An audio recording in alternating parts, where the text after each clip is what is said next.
আসসালামু আলাইকুম। আশা করি সবাই ভালো আছেন। আলহামদুলিল্লাহ আমি অনেক ভালো আছি। আজকে আপনাদের মধ্যে চলে আসলাম লাইভে আমার বন্ধুকে নিয়ে। ওর নাম হাবিবুর রহমান সোহাগ চৌধুরী। ও আপনার আছে হিউম্যানিটি রাইটস ডিপার্টমেন্ট, আর কি হিউম্যান রাইটস ডিপার্টমেন্টের একজন কর্মী। আজকে আলোচনা করবে, ও আজকে বিশেষ অতিথি লাইভে। ও আজকে আপনাদের মধ্যে আলোচনা করবে বর্তমান প্রেক্ষাপটে নিয়ে, আর কি বর্তমানে প্রেক্ষাপট নিয়ে আলোচনা করবে। বর্তমান প্রজন্মের ছেলেমেয়েরা কীভাবে প্রযুক্তিকে কাজে লাগিয়ে এগোতে পারে, ওই বিষয়টি আলোচনা কর।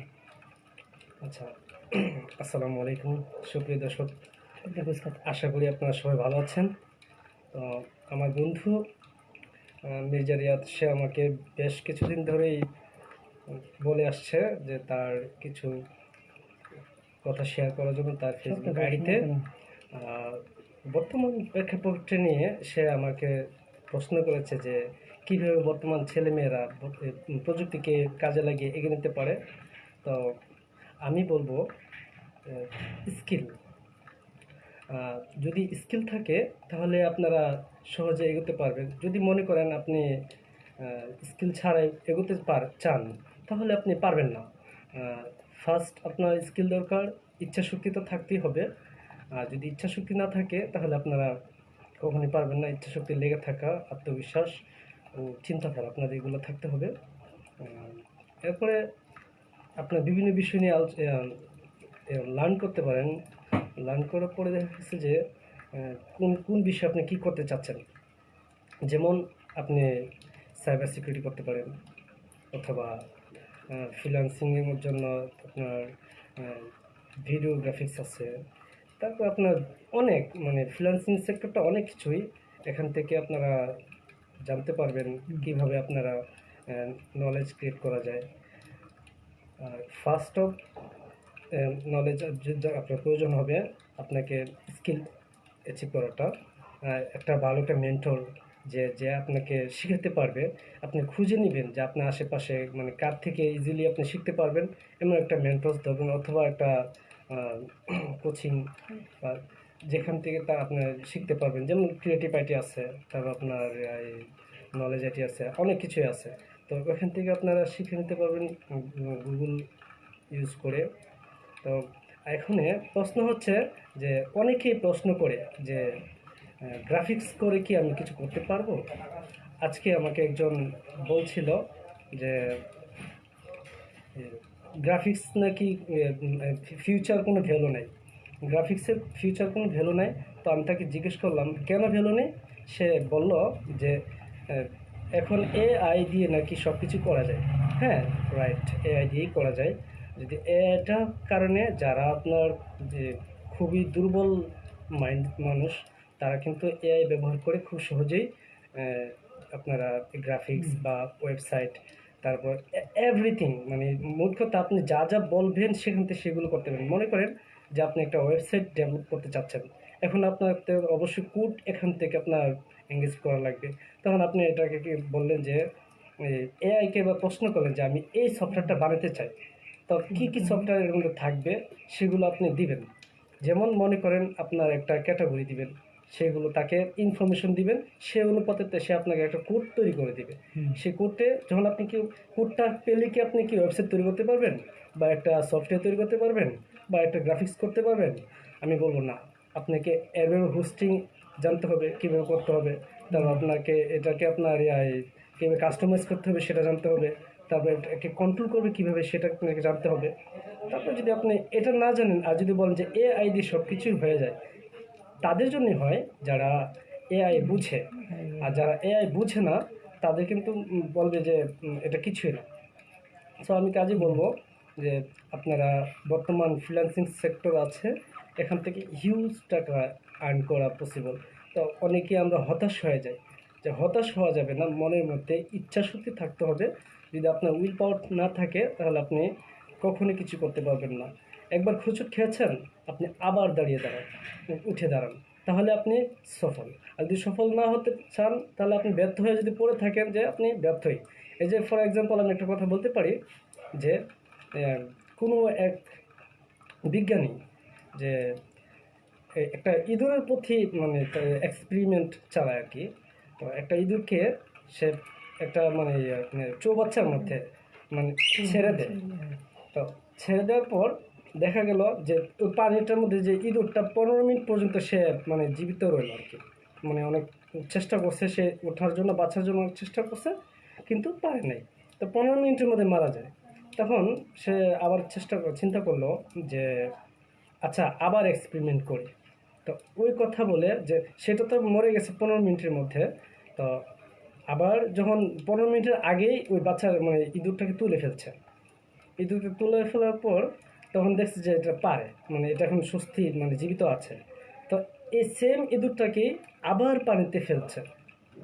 পানিতে ফেলার পরে সে 15 মিনিট তো মরে নাই। 15 মিনিট গেল, 20 মিনিট গেল, 30 মিনিট, আধা ঘন্টা, 55 মিনিট, 50 মিনিট, এভাবে গেল। তো লাস্ট মুহূর্তে 54-55 মিনিটে সে মারা গেল মানে ইঁদুরটা। তখন 15 মিনিটে ফার্স্ট টাইম ওই ইঁদুর প্রথম এক্সপেরিমেন্টের সময় যেটা মারা গিয়েছিল, আবার সেম ইকুয়েশনে আবার আরেকটা ইঁদুরকে দিয়ে এক্সপেরিমেন্ট করে। তো ওখানে দেখা গেল যে ওই ইঁদুরটা 15 মিনিটের আগে তাকে উঠানো হলো। 15 মিনিট আবার তাকে কিছু রেস্টে রাখার পর আবার তাকে পানিতে ফেলা হলো। কেন? সে 55 মিনিট বা 50 মিনিট বেঁচে ছিল। সে জানতো যে আমাকে কেউ এখান থেকে এফোর্ট দিবে বা তাকে এখান থেকে উঠাবে।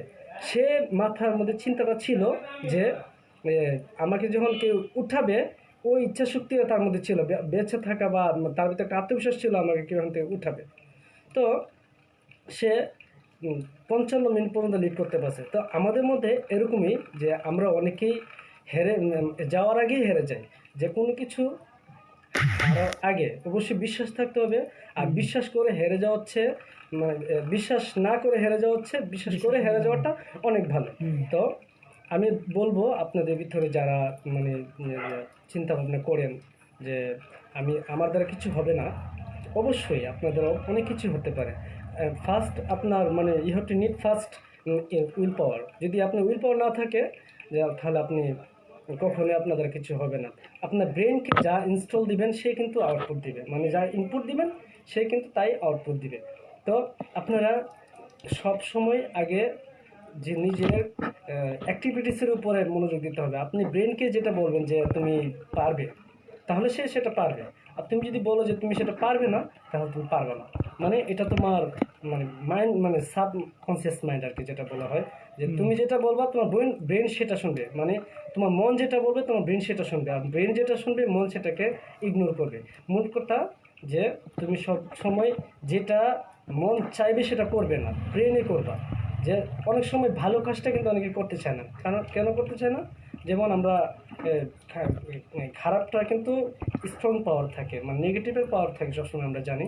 তো এই জন্যই আপনারা সবসময় ভয় পাবেন না। আর ভয় যারা পাবে তাদের দ্বারা কিছুই হবে না। যে আমাদের বিশ্বে এরকম অনেক যে আছে বর্তমানে, তারা ছোট থেকে অনেক বড় হয়েছে তাদের ইচ্ছা শক্তি থাকার কারণে। আবার অনেকেই যে হাত নেই পা নেই তার বসে অনেক কিছু করতে পারতেছে। তো এখানে দেখা যাচ্ছে আমাদের মধ্যে সবচেয়ে বড় যে উইকনেসটা হচ্ছে আমাদের যে লাইবিলিটি। আমরা কিন্তু আসলে সবচেয়ে বিশেষ করে লাইবিলিটি নিয়ে, কিন্তু আসলে কিন্তু লাইবিলিটি না, যে আমরা সবসময় মানে পজিটিভটা নিয়ে সবসময় চিন্তা করতে হবে। এবং লাইবিলিটিতে বলতে কী বোঝায়, যেমন আমার একটা খাবার খেতে ইচ্ছা করতেছে, মানে এটা না প্রয়োজন না, কিন্তু খাবার খেতে ইচ্ছা করতেছে, কিন্তু এটা অপ্রয়োজনীয়ভাবে নিয়ে নিলাম। বা আমার একটা ড্রেস সামাল, এটা প্রয়োজন না, আমি সেটা নিয়ে নিলাম। মানে আমাকে উপর দিয়ে সুঠাম বা নিজেকে লাক্সারিয়াস সবাইকে বোঝানোর জন্য যে আমি আমি আমি ঠিক আছি, পারফেক্ট, আমার অনেক কিছু আছে, কিন্তু ভিতরে আপনি কিছুই নাই। আর যেটাকে আপনি ফোকাস করার জন্য করতেছেন সেটাকে বলে লাইবিলিটি। আর মনে করেন আপনি যদি নিজের ভিতর থেকে কিছু করতে চান, সেটা আবার আপনার খুব স্ট্রং পাওয়ার থাকতে হবে। আর আমি আমি বর্তমান যে স্টুডেন্ট যারা আছে তাদের মধ্যে অনেক ধরনের সমস্যা থাকে। তারা বিভিন্ন গেমিংয়ে সময় দিচ্ছে, বিভিন্ন ফ্রেন্ড সার্কেলদেরকে সময় দিচ্ছে, তারপরে বিভিন্ন বাজে পথে চলে যাচ্ছে। তাদের উইল পাওয়ার বলতে কিছু নেই, মানে তাদের যে একটা ইচ্ছা শক্তি সেটা নাই, তাদের চিন্তাধারা কিছুই নাই।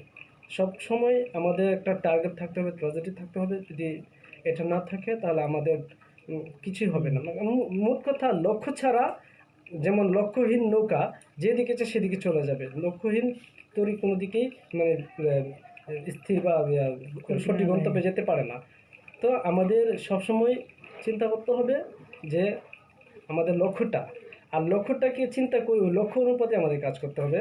আর আহ, আমি বর্তমানে কিছুদিন আগে একটা স্টুডেন্টকে জিজ্ঞেস করেছিলাম যে সে এসএসসি পরীক্ষা দিয়েছিল, সে জিপিএ 5 পেয়েছে। তো তার কিছু কোয়েশ্চেন আমি করলাম, তার এই প্রশ্ন থেকেই সে অ্যান্সারটা দিতে পারেনি, আমি তার নাম মেনশন করবো না। তো এরকম অনেক স্টুডেন্টকে দেখেছি যে আমরা দেখেন যে যে ইংলিশটা কথা বলি আমরা, যে ইংলিশ জাস্ট ইটস ল্যাঙ্গুয়েজ, মানে এটা ইন্টারন্যাশনাল ল্যাঙ্গুয়েজ। আর আমাদের বাংলা ভাষা যেমন ছোট বাচ্চারা বলতে পারে, আর ইংলিশ আমরা ভাষা মনে করি না বিধে আমরা শিখতে পারি না। যে 1 to 12 আমরা কিন্তু ইংলিশ পড়ে আসছি, তাই না? তো কেন আমরা পারি না? ওই যে ব্রিটিশরা আমাদের মাথার মধ্যে ঢুকিয়ে দিয়ে গেছে যে তারা এটা এমন সিস্টেমে চলবে যে আমরা এটাকে ভাষার মধ্যে নিব না, এটা জাস্ট আমরা একটা প্রফেশন হিসেবে নিব। তো আমরা যারা প্রফেশন হিসেবে নিতে চায় কিন্তু এটা কিন্তু তাদের জন্য অনেক কঠিন হয়ে পড়ে।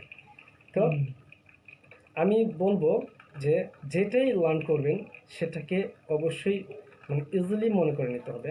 যেমন আপনি ইংলিশ ভাষাটাকে আমি বলি, যদি আপনি ইংলিশটা শিখতে চান, আপনি মনে করবেন এটা আমার একটা ভাষা। ছোট বাচ্চাদেরকে যেমন বলা হয় যে সে এটা ওইটা আমরা পরিচয় করে দিই। জাস্ট আমরা কি বাংলা ভাষার সব অর্থ জানি? আমরা কি সব কিছু চিনি? আমরা কিন্তু এমন অনেক ওয়ার্ড আছে আমরা চিনি না, তারপর কিন্তু আমরা বাংলা ভাষায় অনর্গল কথা বলতেছি। কেন? কারণ আমাদের এই দৈনন্দিন যে আমাদের যে কথাবার্তা বলতে হয়, যে ডেলি রুটিন হিসেবে, সেটা আমরা কিন্তু বলতে পারতেছি। এই জন্য আমাদের জন্য এটা সহজ বা ইজি মনে হচ্ছে। এই জন্য আমরা ইংলিশ শেখার ক্ষেত্রে আমাদেরকে সেটা গুরুত্ব দিতে হবে। আর গুরুত্ব না দেওয়ার কারণে আমাদের কিন্তু এই ধরনের সমস্যা হচ্ছে। শুধু ইংলিশই না, যে কোনো কিছুই, যে কোনো শিক্ষার ক্ষেত্রে হোক আপনাকে শিখতে হবে। মনে করেন আমাদের ভিতরে আরেকটা সমস্যা হচ্ছে, সেটা সোশ্যাল মিডিয়া, ইন্টারনেট ব্রাউজিং করার সময় আমাদের অনেক ধরনের সমস্যা পড়ে। কী সমস্যা? যেমন আমি পড়তেছি আধা ঘন্টা লেগে, মানে আধা ঘন্টায় আমার কিন্তু পড়াটা কিন্তু মনোনিবেশ হয়ে গেছে। তো হঠাৎ করে একটা ফোন বাজলো যে মেসেজে, দেখি মেসেজটা কি আসছে, দেখি মেসেজে কে লিখছে, জাস্ট 2 মিনিটের জন্য যাব আর বের হয়ে যাব, এরকম একটা আমাদের চিন্তা ভাবনা থাকে। তো 2 মিনিটের জন্য আমি স্ক্রল করলাম, দেখলাম মেসেজ দিল, তার সাথে চ্যাটিং করতে করতে দেখা গেল যে না, একটু রিল দেখি। রিলতে দেখতে দেখতে দেখা যাচ্ছে যে এখানে আমার 2 ঘন্টা প্রায় শেষ, অথচ আমি পড়তে আধা ঘন্টার জন্য মনোযোগ দিয়েছিলাম। তো আধা ঘন্টা মনোযোগটা দিতে আমার যে যে সময়টা লেগেছিল, আর আধা ঘন্টা পরে সেই সময়টার ভিতরে আমি দিতে পারবো না। কারণ হচ্ছে যে আমার ইন্টেনশনটা নষ্ট হয়ে গেছে। সেই ইন্টেনশনটা নষ্ট হওয়ার কারণে আমাদের যে পড়াশোনার থেকে অনেক ধরনের সমস্যা হচ্ছে। তো আমি বলবো যে যারা বর্তমান যে প্রজন্মের যে শিক্ষার্থীরা আছো, আমি তোমাদেরকে একটাই উপদেশ দিব যে তোমরা যা কিছু করো সব কিছু দূরে সরে একটা দিকে টার্গেট নাও, সেটা হচ্ছে তোমার পড়াশোনা। আর পড়াশোনা যদি তোমার ঠিক থাকে, যদি তোমার লক্ষ্য ঠিক থাকে, তুমি তোমার সফলতার দিকে এগোতে পারবে। যেমন আমরা চাকরি পরীক্ষা দিতে যাই বা বিভিন্ন ভার্সিটিতে অ্যাডমিশন টেস্ট দিই, বা প্রত্যেক সেকশনে মনে করেন অনেকেরই জিপিএ 5 থাকে, আবার কারো 3.05 থাকে, এরকম। এখন মনে করেন রিয়াদ জিপিএ 5 নিয়ে আসলো, শামীম 3.5 নিয়ে আসলো। এখন রিয়াদ হচ্ছে মানে স্কোর দিক দিয়ে তার ভালো, আর শামীমের হচ্ছে স্কোর দিক দিয়ে তার পয়েন্ট কম। এখন আমি তাদের দুইজনকেই মানে আমার বাইরে বোর্ডে বা ইন্টারভিউ বোর্ডে তাকে জিজ্ঞেস করলাম যে এই ব্যাপার, তোমাকে আমি এই কাজের জন্য নিব, তুমি এই কাজের উপর তোমার কতটুকু ধারণা আছে, বা এই সাবজেক্টের উপর তোমার কতটুকু ধারণা আছে। এখন মির্জা রিয়াদ বলল সেই প্রশ্নের উত্তরটা সে মানে কাঙ্ক্ষিতভাবে দিতে পারে না।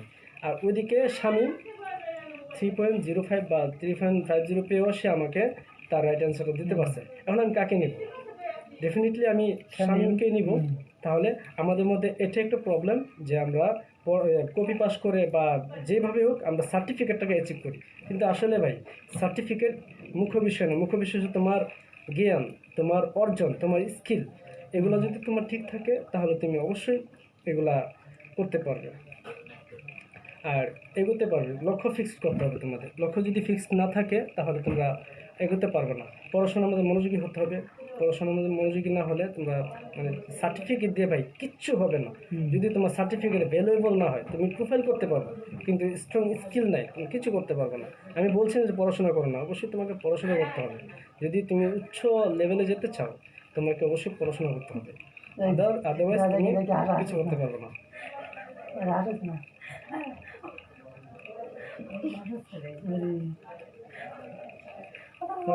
ছিয়াশিটা না? তাহলে আপনারা শুনলেন, আমারও বন্ধু অনেক কিছু বলছে, এটা মাথা রেখে চলে, আশা করি ইনশাল্লাহ ভবিষ্যতে ভালো কিছু করবেন। তবে আমি আরেকটা কিছু অ্যাড করতে চাই এখানের মধ্যে, যে তোমাদের জন্য একটা ভালো অ্যাডভাইস, সেটা হচ্ছে তোমরা লক্ষ্য ফিক্স করো, সেই লক্ষ্য অনুপাতে তোমরা এগিয়ে যাও, আর লেগে থাকো সৎভাবে। স্বপ্ন যে তোমারই হবে, এটা আমরা সবাই জানি। এটা যদি মানে আমি যদি লেগে না থাকি তাহলে আমার কোনো ফল দিবে না। আমি যতই বলি আমি বিএ পাস, এমএ পাস, এটা আমাদের জাস্ট একটা মুখরোচক কথা, কিন্তু প্রকৃতপক্ষে এটা কিছুই না। তোমাকে স্কিল অ্যাচিভ করতেই হবে, মাস্ট বি। স্কিলের জন্য তোমার, যেমন আমরা ভারতের সাথে একটা কন্টেস্ট করি, যদি দেখা গেছে যে ভারতের 7-8-এর ছেলেমেয়েরা কিন্তু ফ্রিল্যান্সিং করে কিন্তু অনেক টাকা মানে আয় করতেছে। ইন্টারন্যাশনাল মার্কেট প্লেসে তারা কিন্তু ভালো সুনাম দক্ষ অর্জন করেছে। তো আমরা কেন পারি না?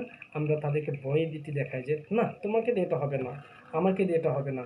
মানে আমাকে তোমাকে এটা দিয়ে হবে না এই কথাটা বলা যাবে না, মানে অবশ্যই তোমাকে দিয়ে হবে, যদি তুমি সেটাকে তুমি ভয় না পাও। আর ভয়কে তুমি ইগনোর করতে হবে। যদি ইগনোর না করো তাহলে তুমি এটা থেকে তুমি ফল আউট হয়ে যাবা। যে মনে করো একটা 18 বছরের ছেলে, সে প্রবাসে চলে গেল, 10 বছর সে ওখানে 1 কোটি টাকার মালিক হলো। এখন 1 কোটি টাকা সে 10 বছরে সময় দিয়ে 1 কোটি টাকার মালিক হয়েছে, এবং এলাকাতে এসে সে বেশ ভালোভাবে চলাফেরা করতেছে। হ্যাঁ, এখন আমরা বলবো হারি তার, সে তো কত ভালো আছে, তার লাইফস্টাইল কত সুন্দর, আমি কেন হলাম না? মানে তুমি কিন্তু অন দ্য ওয়ে, মানে স্টুডেন্ট। হ্যাঁ, তা তুমি যদি স্টুডেন্ট থাকা অবস্থায় এই কথা চিন্তা করো, সে তো ভালোভাবে চিন্তা করতেছে। আবার তুমি ওই 10 বছর লেগে যে যে 1 কোটি টাকা ইনকাম করছে, তুমি 14 বছর পড়াশোনা করবে, 16 বছর পড়াশোনা করবে, মানে এসএসসি পরে আমরা কয় বছর পরে 6 বছর বেসিক্যালি, যখন অনার্স করতে করে মাস্টার্স করলে 7 বছর এরকম। এখন মনে করো তুমি 7 বছর পড়াশোনা করলে, 7 বছর পড়াশোনা করার মাঝখানে তুমি একটা স্কিল অ্যাচিভ করলে, সেই স্কিলটার কারণে তুমি যেভাবে মাইন্ডফুল করতে পারবা, ওই যে 10 বছরে 1 কোটি টাকা ইনকাম করছে, তুমি এই 7 বছর পরে 6 মাসের ভিতর তুমি 1 কোটি টাকা ইনকাম করতে পারবা। যে আমার একটা কথা মনে পড়ছে, যে রাইটার বাংলাদেশে খুব বিখ্যাত এবং উনি একটা ট্রেনার, যে আমি আমার বইগুলো অনেক পড়ি, যে আমাদের সুপরিচিত এবং সম্মানিত ব্যক্তি কুচকাঞ্চন ভাই, ওনার লেখা আমি কয়েকটা বই পড়েছিলাম। সেটা এর মধ্যে হচ্ছে আমাদের যে ব্রেন, যে ক্যাশ মেশিন যে বইটা, তারপর আমাদের যে brain brain equal to money, যে এরকম একটা বই আছে। তো এই বইটাও আপনারা পড়তে পারেন, যে বইটা পড়লে আপনারা অনেক কিছু শিখতে পারবেন। আর তাছাড়া যে আমরা এক্সট্রাঅর্ডিনারিভাবে যদি আমরা পড়াশোনা করতে চাই, আমাদের যে কারিকুলামের বাইরে কিন্তু পড়তে পারি। যেমন আমেরিকান রাইটার আছে, যে নেপোলিয়ন হিলের যে মিরাকেল মর্নিং আছে, তারপরে যে রিচ ড্যাড পুর ড্যাড একটা বই আছে, যে রবার্ট টি কিওসাকির। এই বইটা আসলে খুবই মজার এবং খুবই অনুপ্রেরণাদায়ক। এই বইটা রকমের ডকুমেন্ট সার্চ দিলে বা রকমের ডকুমেন্ট থেকে নিতে পারবে, যে এটা চাইলেও মানে ই বুকও পড়া যায়। আমি রকমের ডকুমেন্ট থেকে নিয়েছিলাম, বইটা অনেক ভালো। যে বইটা পড়ে যে মানে আমি জানি না কয়জন পড়েছে, তবে যে কয়জনে এই বইটা পড়েছে তারা 100% থেকে 99% অনুপ্রাণিত হয়েছে আমি বলে মনে করি। কারণ এটা অনেক শিক্ষণীয়, এবং কিভাবে একটা মানুষ যে ছোট থেকে বড় হয়। মানে রিচ ড্যাড পুর ড্যাড বলতে কি বোঝায়, মানে একটা হচ্ছে গরিব বাবা আর একটা হচ্ছে ধনী বাবা। মানে একজন গরিব একজন ধনী। এখন ধনীটা যেমন মনে করেন সে একটা সরকারি কর্মকর্তা ছিল, সে ভালো টাকায় চলাফেরা করতো, মানে যেটা পাইতো সেটা দিয়ে সে জীবন চলে যেত। আর গরিব বাবা চিন্তা করলো যে এটা দিয়ে সে ভালোই লাইফস্টাইল লিড করতেছে, না আমি তো পারি না কেন। তবে তাদেরকে মধ্যে মাইক অ্যান্ড এদের মধ্যে একটা বলছে যে সুপার শপে এদেরকে চাকরি দেওয়ার জন্য বলছিল। তো সে বলছে তুমি যদি এখন এটা খুব একটা ইম্পর্টেন্ট একটা কথা, যে যদি তুমি কোটি টাকা ইনকাম করতে চাও তাহলে তুমি চাকরি করবে, কিন্তু উপার্জনের আশা না, মানে ওখান থেকে বেনিফিটের জন্য না। বেনিফিট হবে তুমি ওই যে চাকরিটা করতেছো সেটা তুমি শেখার জন্য। যে মনে করো তুমি সুপার শপে জব করতেছো, এখন তুমি তো 10,000 টাকা পাইতেছো, তুমি 10,000 টাকা লোভ করতে পারবে না। তো ওখান থেকে রোবট কিওসাকির বাবা তাকে একটা প্রশ্ন করেছিল যে তোমাকে আমি যদি $10,000 দিই তাহলে তুমি আমার জায়গাটিরা ধরা। তুমি আমার কাজ করবে, আর যদি বর্তমানে চলতে পারবে। আর যদি তুমি ফ্রিতে কাজটা করো তাহলে তুমি লং টাইম লাইফ লিড করতে পারবে, অনেক কিছু করতে পারবে। তখন সে চিন্তা ভাবনা করলো যে আমি $10,000 দিয়ে যদি নেই তাহলে হয়তো আমি 2 মাস এক বছর ভালো চলতে পারবো। তাহলে ফ্রিতে যদি আমি এটা মানে তার সাথে করি তাহলে মানে তার গভীরভাবে এটা অবজারভেশন করতে পারবো। তখন সে বললো ঠিক আছে, আমি $10,000 চাচ্ছি না, আমি শিখতে চাচ্ছি, মানে শেখার জন্য শ্রম দেওয়া। আমরা বলি কি যে আহ, পড়াশোনা করে কি জব করা যায়, পড়াশোনা করে সে এটা করছে ওইটা করছে। আসলে ভাই মানে আমাদের মধ্যে যে ইগোটা এমনভাবে কাজ করে এটা আমাদের লাইফটাকে ধ্বংস করে ফেলে। যে আমরা কখনো যে এটাকে মানে প্রাধান্য দিব না। কারণ হচ্ছে যে পৃথিবীতে যারাই বড় হয়েছে তারা কিন্তু যে শিখে বড় হয়েছে, তারা কিন্তু মানে রেডিমেড পায় নাই। হ্যাঁ, তো তারা শুরু থেকে এভাবেই পাইছে। তো আমি আশা করি আপনারা আপনার রোবট কিওসাকির যে বইটা পড়বেন, রিচ ড্যাড পুর ড্যাড, এই বইটা পড়লে আপনারা অনেক অনুপ্রাণিত হবেন। অথবা এটাকে বাংলা ভার্সন আপনার ইউটিউবে দেখতে পারবেন, বা ইউটিউব থেকেও দেখতে পারবেন তো আপনারা যারা ইংলিশ বুঝবেন না। তো এটা থেকে অনেক কিছু শিখতে পারবেন। তো আশা করি আপনারা এই বিষয়টা একটু ক্লিয়ার হয়েছেন। আর এখন প্রশ্ন হচ্ছে যে আমরা কিভাবে এখন এই যে বর্তমান প্রযুক্তির সাথে তাল মিলিয়ে চলতে পারি। বর্তমান প্রযুক্তির সাথে যদি আমি তাল মিলিয়ে চলতে চাই, বা উন্নত বিশ্বের সাথে যদি আমি ইকুয়ালি চলতে চাই, তাহলে আমাকে কি করতে হবে? অবশ্যই আমাকে সেই বিষয়গুলো জানতে হবে। এখন জানতে হলে আমাকে কি করতে হবে? অবশ্যই আমাকে ওই বিষয় ব্যাপারে প্রশ্নগুলো জানতে হবে। আর প্রশ্নগুলো জানতে বলতে উত্তর পাবে। আচ্ছা, আমি একটা মানে অ্যাপের কথা বলি। যেমন আমি এটা কিছুদিন আগে মানে খুবই বিস্ময়কর হলাম যে এআই এর একটা সফটওয়্যার, সেটা হচ্ছে চ্যাটজিপিটি। যে এই সফটওয়্যারটার মধ্যে আপনি মানে অনেকেই ভাবে কি এটা মানে কিছুই না, আসলে এটার মধ্যে অনেক কিছু আছে। যেমন মনে করেন আপনি একটা সূত্র জানেন না, ভুলে গেছেন সূত্রটা, মনে করেন 9, 10 বা যে কোনো একটা সূত্র মনে করেন, বা যে কোনো 1 থেকে মানে আপনার পড়াশোনা জগৎ যা যা দরকার এটা নিয়ে আপনি প্রশ্ন করবেন। এটা মজার কিছু না। অনেকে আছে বলে কি, একজন বলল ভয়েসে বলল যে এই 1 কোটি পর্যন্ত গণত। আসলে কিন্তু এটা উদ্ভট। এটা সে যেমন উদ্ভটভাবে কথাটা বলছে, এটা কিন্তু তার মানে মন মানসিকতাতে তার সাথে মজা করতেছে। আসলে কি এটা কি আমাদের শিক্ষণীয় জন্য না, এটা আমার শিক্ষণীয় জন্য না। তবে আমি তাকে বলতে পারি বলতো যে আমাদের বাংলাদেশের আয়তন কত, সে কিন্তু সুন্দরভাবে একটা ডিটেলস সব দিয়ে দিবে এবং বলবে যে হ্যাঁ। আমি তাকে বললাম যে এখন বর্তমানে প্যালেস্টাইন অ্যান্ড ইসরায়েল এদের বর্তমানে সাংঘর্ষিক অবস্থাটা কেমন, বা তাদের কী ধরনের সিদ্ধান্ত আছে, তারা কিন্তু সেটা আমাকে বলে দেবে। তার মানে আপনি সঠিক মস্তিষ্কে প্রশ্ন করে জানতে হবে, দেন আপনাকে সেই সঠিক উত্তরটাই আপনাকে দিবে।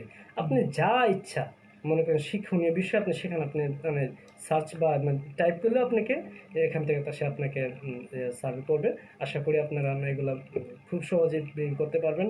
আর যারা বলে যে আমার দ্বারা কিছু হবে না, আমাদের কিছু হবে না বলে এটা আমি আমার যে সাবকনসিয়াস মাইন্ডের উপরে আমি এফেক্ট করতেছি। হ্যাঁ, যে আমি কখনোই সাবকনসিয়াস মাইন্ডের কথা শুনবো না, সবসময় শুনবো আমার নিজের কথাটা। আর যেটা যেটা তোমাকে মানে বিপদে চলতে যায় তুমি এর বিরোধিতা করবা। মনে করবে এখন বর্তমানে যেটা ভালো চলতেছে, আহারে কত ভালো, না এটা আমি এটার দিকে আমার মানে অ্যাক্টিভেট হতে হবে না। তুমি চিন্তা করবা আগামী 10 বছর বা 5 বছর পরে তুমি কী হতে চাও, সে 5 বছর পরে যে তুমি কোন লেভেলে থাকতে চাও। তুমি যদি বর্তমানটার জন্য ভবিষ্যৎকে শেষ করে দাও, এটা তোমার ব্যর্থতা। মরার আগে কখনো মরবা না, হ্যাঁ, ভয় পেও না। যে যারা ভয় পায় তারা কিন্তু তাদের জন্য কিছু হয় না।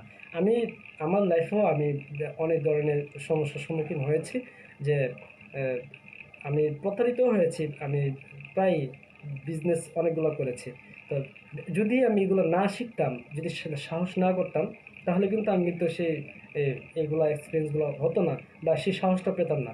আসলে আমরা কিন্তু সফলতা কিন্তু সব বিষয় দিয়ে হয় না, যে সফলতা গাথা একটা দিয়ে হয়। হুম। তাহলে আপনি যদি মনে করেন আপনার সফলতা 99তম ব্যর্থতার পরে আপনি সফলতা, আপনি যদি 88তম বা 80তম ব্যর্থতার মাঝখানে গিয়ে আপনি ফলট হয়ে যান বা ঝরে পড়ে যান, তাহলে কি আপনি সেই সফলতাটা পাবেন?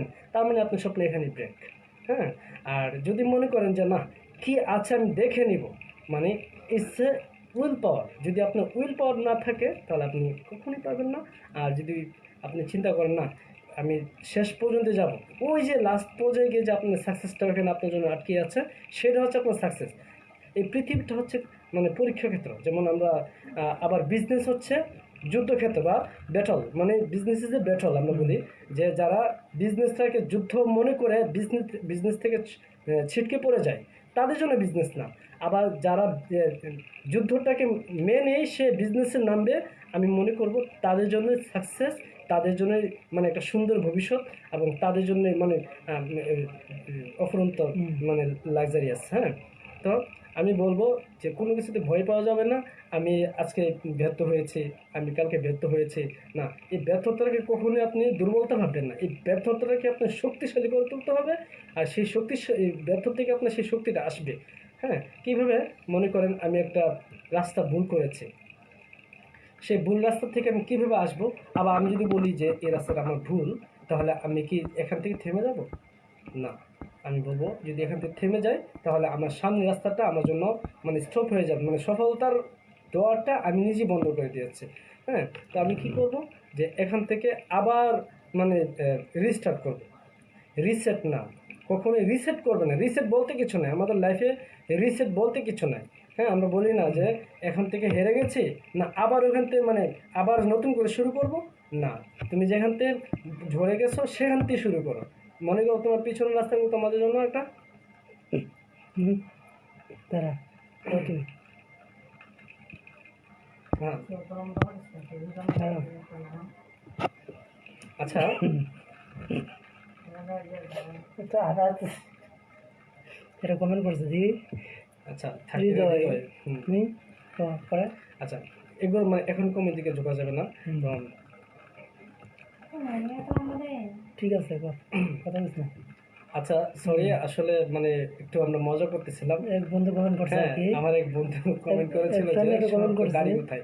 আসলে দাড়ি বিষয়টা আমি এখানে ঠিক না, ঠিক আছে। explain করতে চাচ্ছি না, এখন আমরা কথা বলতে চাচ্ছি। তো যাই হোক, তো এখন আমাদের লক্ষ্যটাকে নির্ধারণ করতে হবে। যদি লক্ষ্য নির্ধারণ না করি, তাহলে আমরা সফলতা হতে পারবো না। ওকে, তা এরপরে প্রশ্ন কি হতে পারে? এরপর প্রশ্নটা ওটা তো বলতেছে এটা নাকি পরকীয়াও তার ক্ষতিকর প্রভাব কি, পরে আর করলে আর কি আচ্ছা, তারপরে কি প্রভাব পড়তে পারে? আচ্ছা, পরকীয়ার প্রভাবটা আসলে এটা আমাদের জন্য একটা খুবই দুঃখজনক, এবং এটা আমাদের সামাজিক ব্যাধি। তো খুব সুন্দর একটা প্রশ্ন করেছো বন্ধু আমার, যে আসলে এটা কিন্তু খুবই ইম্পর্টেন্ট। মানে এই একটা প্রশ্ন কিন্তু সচরাচর সবাই করে না। এটা হইতেছে বেশিরভাগ হ্যাঁ, বাংলাদেশে। যে এটা আসলে আমরা কিন্তু একটা নীরব ব্যাধি। মানে পরকীয়াটা বলতে কি, এটা হচ্ছে আমাদের লালসা। যেমন আমরা একজনকে পছন্দ করি, কিন্তু তাকে দায়ভার নিচ্ছি না। তাকে ভালোবাসি, তার দায়ভার নিচ্ছে না। বা মনে করেন একটা মেয়ে বিয়ে হয়ে গেছে, কিন্তু আরেকটা ছেলে ওই মেয়েটাকে মানে বিভিন্নভাবে তাকে এঙ্গেজ করে নিয়েছে। এঙ্গেজ করার পরে এখন মেয়েটা তো ওই ছেলেটার মানে ফাঁদে পড়ে যায়। আসলে আমি বেসিক্যালি শুধু মেয়েদেরকে দোষ দিব না, আবার শুধু ছেলেদেরকেও দোষ দিব না। এটা আমাদের পরিবেশগতভাবে সমস্যা। আর সেই সমস্যা হচ্ছে আমাদের চিন্তাধারা। যদি আমাদের দৃষ্টিভঙ্গি ঠিক থাকতো, তাহলে আমাদের এটা সমস্যা হতো না। তো কথা হচ্ছে যে ওই মেয়েটা যখন ওই ছেলেটা যখন ওই মেয়েটাকে বিভিন্নভাবে এঙ্গেজ করে ফেলছে, তখন দেখা যাচ্ছে তার স্বামীর সাথে তার বনিবনা থাকে না, তার ফ্যামিলির সাথে একটা সমস্যা হয়, বা বিভিন্ন ধরনের সমস্যা নিয়ে তার এখানে খুব বাজে বিহেভ করে, মানে বাজে প্রভাব পড়ে। তখন দেখা গেল কি, যখন ওই মেয়েটা তার এই যে পরকীয়া প্রেমিকের জন্য মানে ডিভোর্স হয়ে যায়, মানে এসব কিন্তু আসলে একটা ডিভোর্সের পর্যায়ে চলে যায়। যেমন করতেছেন যাইবেন না না। হ্যাঁ, ডিভোর্সের পর্যায়ে যখন চলে যায়, যখন ওই ছেলেটা জানতে পারে যে হারিয়ে এই মেয়েটা তো ডিভোর্স হয়ে গেছে, এখন দেখবেন ওই মেয়েটা ওই ছেলেটাকে এঙ্গেজ করার চেষ্টা করবে যে তোমার জন্য আমি ডিভোর্স প্রাপ্ত হয়েছি, আমি সংসার হারা হয়েছি, ফ্যামিলি ছাড়া হয়েছে, এখন তুমি আমাকে বিয়ে করো। দেখবে কি, মানে আলটিমেটলি ওই ছেলেটা কিন্তু মেয়েটার সাথে পল্টি নিয়ে নেবে। কীভাবে পল্টি নেবে? মেয়েটা, ওই ছেলেটার ইচ্ছা ছিল যে মেয়েটার সাথে মানে জাস্ট সাময়িক মজা করবে, তার দৈহিক চাহিদা পূরণ করবে, মানে সে কখনোই দায়ভার নেবে না। তাহলে আমরা এই যে এই সমস্যাটা থেকে কেন বের হতে পারি না? কারণ আসলে আমাদের যে দৃষ্টিভঙ্গি এবং বিভিন্ন সমাচার দেখা যায় আমাদের সমাজের মধ্যে, একটা পরকীয়ার কারণে তার স্বামীর সাথে বা তার স্ত্রীর সাথে বিভিন্ন ধরনের যা সমস্যা হয়, যার কারণে আজকে আমাদের সংসার নষ্ট হচ্ছে। এবং সংসারটা নষ্ট হওয়ার কারণ কীভাবে এফেক্ট করতে পারে, যেমন যদি তার সন্তান থাকে, তার সন্তানের উপর এফেক্ট পড়ে, এরপরে তার পরিবারের উপর এফেক্ট পড়ে, এরপরে তার আত্মীয়স্বজন, মানে আসলে সমাজের ভিতরে এটা একটা খুবই একটা ব্যাধি হয়ে গেছে। আর এটার ব্যাপারে পুরুষরা নীরব কান্না করতেছে, আবার কোনো নারীরা নীরব কান্না করতেছে, এটা কিন্তু বলার ভাষা নেই। তোর মহিলা যেটা করে, তোর মহিলা তো মৃত্যু পথ পাইছা নেই। হ্যাঁ, এরপরে দেখা গেছে যে খুব সুন্দর একটা প্রশ্ন, যে যখন ওই ছেলেটা যখন তাকে মানে বিয়ে করবে না, যখন সে কলঙ্কি হয়ে গেছে, তার সমাজ হারা হয়ে গেছে, ফ্যামিলি হারা হয়ে গেছে, সন্তান থেকে দূর হয়ে গেছে, এখন সে ডিপ্রেশনে ভুগে, আহারে আমি কী করলাম, আমার তো পূর্বে স্বামী ছিল ভালো, কিন্তু না, এখন সমাজে যখন মুখ দেখাতে পারে না, তখন আত্মহত্যার পথ বেছে নেয়।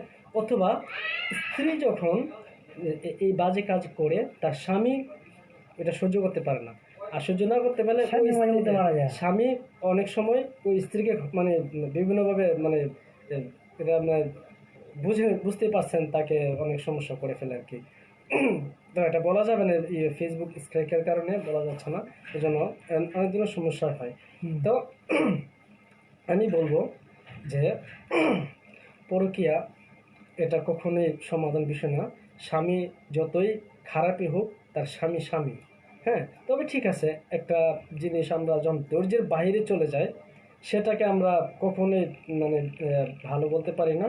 আর যেমন সমাজে এটা হয়ে যাচ্ছে যে অনেক নারীরাই আছে, তার নিজের সম্মানের কারণে তার ফ্যামিলিকেও বলে না, অথবা শেষ পর্যন্ত চেষ্টা করে তার স্বামীর সংসারটা করার জন্য, কিন্তু স্বামী এতটা হিংস্র হয়ে যায় যে তাকে বাধ্য করে তার বাড়িতে এসব কথা জানানোর জন্য।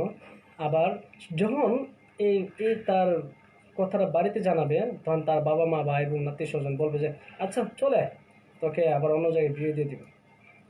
আসলে আমি বলবো না, এটা বলবেন না কখনো। আগে এখানে আপনাকে অবজারভেশন করতে হবে। এই যেমন আমি একটা ছোট্ট একটা গল্প বলি, এটার মানে সাথে একটা মিল আছে আর কি। তো এক মেয়ের বিয়ে হয়েছে, কিন্তু তার স্বামীরে সে অনেক জ্বালা যন্ত্রণা করে। এখন স্বামীও তার অনেক জ্বালা যন্ত্রণা করে। এখন উভয়ের পক্ষেই একটা সাংঘর্ষিকভাবে সমস্যা প্রতিনিয়ত হতে থাকে। তখন তার মা তাকে বলছে, তোদের আসছিল না কিসটা? হ্যাঁ, তো হ্যাঁ, এটা পরে বলবো। তো তখন তার মা বলছে আচ্ছা ঠিক আছে, যে মানে গুড মাদার, যে মানে ভালো মা যারা হয় আর কি, গুড প্যারেন্টস যারা হয়, তারা তাদের দৃষ্টিভঙ্গি দেখে না, খারাপ দৃষ্টিভঙ্গি কেমন দেখে। তো তার মা বলতেছে আচ্ছা ঠিক আছে, যে শোন, ওরে কিছু বলিস না, ওরে চল আমরা মেরে ফেলি, তোর স্বামীকে চল আমরা মেরে ফেলি। কীভাবে? কিন্তু কেউ বুঝবে না যে আমাদের কারণে সে মারা গেছে। এখন মেয়ে বলতেছে মা কীভাবে মারবো? তো প্রত্যেক দিন তুই তার ভাতের সাথে একটু একটু করে বিষ দিবি, সে 40 দিনের মধ্যে মারা যাবে, কিন্তু তোর স্বামীকে বুঝতে দিবি না। এবং তোর স্বামী যদি হাজার রেগে যায় বা হাজারবার তোকে মারতেও আসে, তুই কোনো কথা বলবি না। মানে মেয়ে মা তাকে এটা বলছে, হ্যাঁ, মেয়ের মা তার মেয়েকে বলছে তোর স্বামী যতই খারাপ হোক, কিন্তু তোর স্বামীকে তুই রিয়েক্ট করবি না, মানে যা কিছু বলে তুই চুপ থাকবি, জাস্ট 40 দিন। ওকে, তো 40 দিন সে তার মার কথা মতো চলছে। তো লাস্ট দিন যখন আসে, তখন তো মেয়ে তার স্বামীর জন্য কান্না করতেছে, মা আমার স্বামী কি সত্যি মারা যাবে?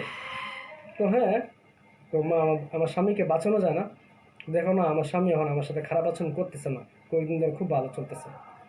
তখন মা বলল যে তুই কি তোর স্বামীকে সত্যি বাঁচাতে চাস? তখন সে বলল যে ঠিক হ্যাঁ মা, আমি আমার স্বামীকে বাঁচাতে চাই।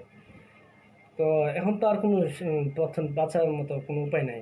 সে বলতেছে যে মা, দেখো না কোনোভাবে বাঁচানো যায়, একটু চেষ্টা করো না, আমি আমার স্বামীকে ছাড়া বাঁচবো না।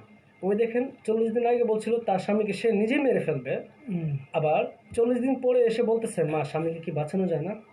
এখন মা হেসে বলল, হুম। আরে বোকা, তোর স্বামী মরবে না, তোর স্বামী বাঁচবে। ওই যে তোরা যে বিষটা দিয়েছিলাম, এটা কোনো বিষ ছিল না, গাছটা মানে একটা অন্য কিছু ছিল, একটা powder ছিল। তোমার কি বলো? তোকে বোঝানোর জন্যই আমি এই পদ্ধতিটা বেছে নিয়েছিলাম। যদি তোর স্বামীর সাথে আজকে কয়দিন ধরে তুই ভালোভাবে চলতেছিস, হ্যাঁ, তোর স্বামী যা কিছু বলতো তুই চুপ থাকতিস, যার কারণে আজকে তুই তুই চুপ থাকার কারণে তোর স্বামীও অনেক ভালো হয়ে গেছে। তো আমরা এখন এটাতে কি বুঝতে পারি, যে আমরা যখন উভয় পক্ষকে বলি যে খারাপ, তাহলে আমরা কিন্তু সংসারে টিকবে না। হ্যাঁ, অবশ্যই তার ফ্যামিলি বা আত্মীয় স্বজন ওই মেয়েটাকে একটু মেন্টালিটি তার মানে একটু সাপোর্ট দিতে হবে। কীভাবে? যেমন আচ্ছা ঠিক আছে, তুই একটু চুপ থাকিস, তোর মেয়ে তোর সামনে যা বলে তুই যা আছে বলতে তুই শুধু হাসিয়া করে দিবি কথাটা, তাই না? তো সে এটা না করে ওই তার স্বামীর সাথে মানে রিয়েক্ট করে যায়, রিয়েকশন চলে যায়, যার কারণে সে তার যে যে এফেয়ারটা থাকে না, তা এটা মানে সম্পর্ক নষ্ট হয়ে যায়। হ্যাঁ, তো আমি বলবো যে স্বামী হোক বা স্ত্রী হোক, উভয় পক্ষে কথাটা কিন্তু যথার্থ। হ্যাঁ, আপনারা এটা মেনে চলবেন যে পরকীয়াটা আসলে কিন্তু সবাই কিন্তু আমরা মানে পছন্দ করি না।